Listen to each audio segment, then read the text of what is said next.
Je vais vous présenter maintenant le passage d'un bilan comptable à un bilan fonctionnel. Pour passer d'un bilan comptable à un bilan fonctionnel, on fait simplement une sorte d'organisation de ce passif et de cet actif en fonction de trois cycles principaux de l'entreprise. En général, on peut identifier trois cycles principaux dans une entreprise. Vous avez le cycle de financement, le cycle d'investissement et le cycle d'exploitation.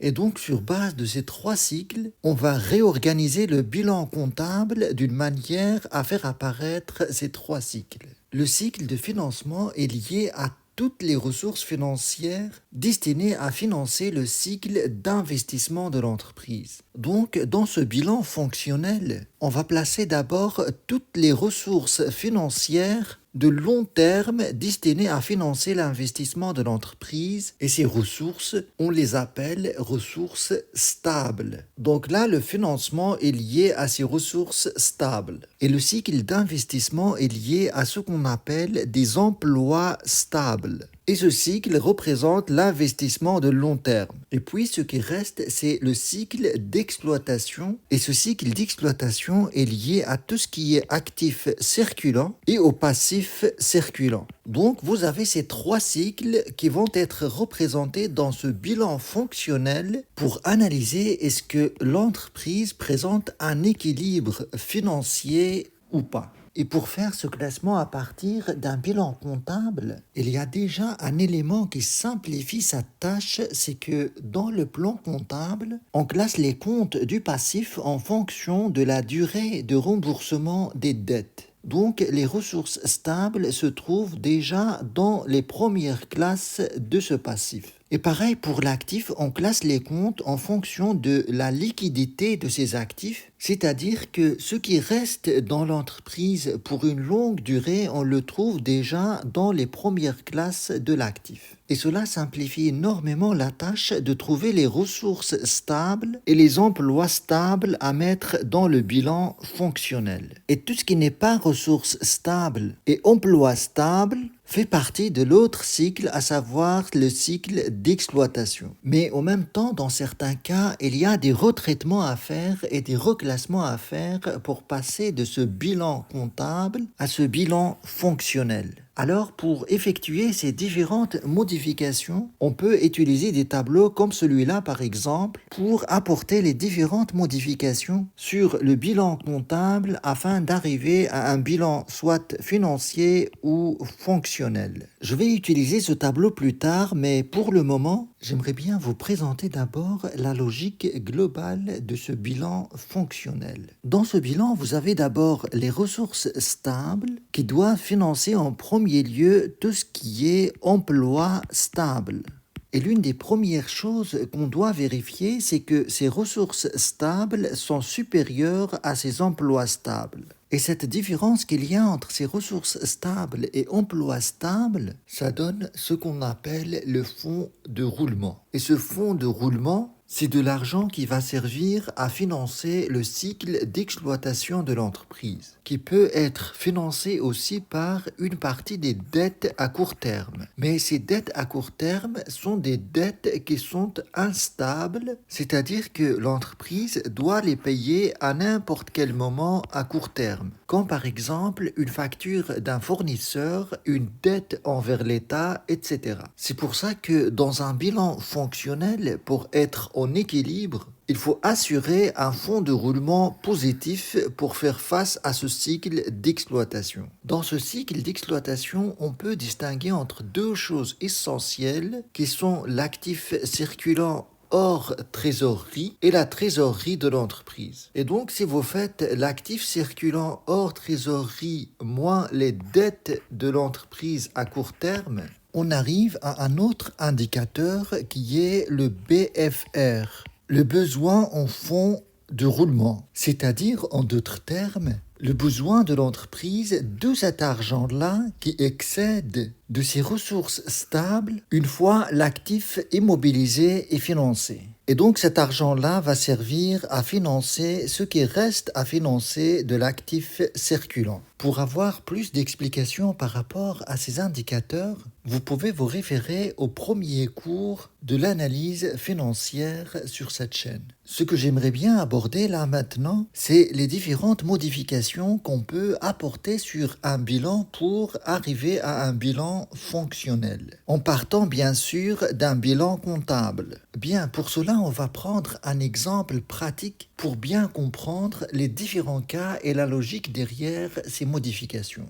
Je vais prendre par exemple ce bilan comptable et on va voir de quelle manière on va le modifier pour devenir un bilan fonctionnel. Mais d'abord, je vous présente le contenu de ce bilan. Les valeurs dans ce bilan sont aux milliers d'euros. À l'actif, vous avez d'abord l'actif immobilisé et puis l'actif circulant. Et vous avez remarqué peut-être que vous avez ici 3 colonnes à l'actif. Dans un bilan, normalement, on a des valeurs nettes et on peut se limiter à ce cadre. Mais pour établir le bilan fonctionnel, on a besoin de ces informations dans ces 2 colonnes. Dans cette première colonne, on a des valeurs brutes et dans la deuxième, nous avons les amortissements et provisions. Et à chaque fois, vous avez les valeurs brutes moins les amortissements et provisions donnent la valeur nette. Alors, dans un bilan fonctionnel, on doit faire apparaître des valeurs brutes. Pour établir le bilan fonctionnel, je vais utiliser cette structure. Je vais la mettre en dessous ici et le bilan juste au-dessus. Ce bilan fonctionnel, on peut le découper déjà aux masses bilantaires. Dans la colonne des emplois, vous avez des emplois stables que je vais abrévier ES. Dans les ressources, vous avez d'abord les ressources stables et puis dans les emplois, vous avez l'actif circulant et le côté ressources passif circulant et puis vous avez la trésorerie active et la trésorerie passive. Dans les emplois stables, on doit mettre tout ce qui est durable dans l'entreprise, à savoir l'actif immobilisé, mais à la valeur brute. Donc, on doit simplement prendre ce total de 112 et le mettre dans cette masse bilantaire ES. Du coup, vous avez 112 de emplois stables. Après, pour l'actif circulant, on doit prendre les stocks, les clients et les créances diverses. Et la banque, ça fait partie de la trésorerie active. Ce qui fait 56 en actif circulant et 23 en trésorerie active. Maintenant, il reste le côté ressources. Qu'est-ce qu'on va mettre dans ces masses bilantaires ? Alors, par rapport à ces ressources stables, on va prendre toutes les ressources durables, à savoir les capitaux propres et les dettes de long terme, les dettes financières ici. Mais il faut faire attention parce que dans ces dettes, il y a des dettes qui font partie des dettes de court terme. Vous avez ici cette remarque, les dettes financières comportent 2000 € de CBC, des concours bancaires courants. Il s'agit de découvertes bancaires qu'on va réduire de ces dettes de long terme et on va placer cette dette dans la trésorerie passive. Mais aussi dans ces ressources stables, on va intégrer tout ce qui est amortissement et provision. Parce que d'un point de vue financier, c'est de l'argent qui reste à disposition de l'entreprise et qui doit être ajouté aux capitaux propres pour établir ce bilan fonctionnel. Donc en résumé, dans ces ressources stables, on va avoir les 84 ici de capitaux propres, plus les 50 000 d'amortissement et provisions, plus les dettes de long terme, moins ce qui fait partie de CBC dans ces dettes. Donc, en résumé, dans les ressources stables, on va mettre le total des capitaux propres de 84, plus 50 d'amortissement et provisions, plus 40 de dettes financières de long terme. Et les 2000, on les ajoute dans la trésorerie passive. Ce qui donne, si mon calcul est juste, 174 dans les ressources stables et 2 dans la trésorerie passive. Et dans le passif circulant, on va mettre les dettes de court terme, à savoir fournisseurs et dettes diverses. 12 plus 3, ce qui donne 15 000 ici. Il faut rectifier ici diverses avec ES. Et pareil pour les créances, c'est créances diverses.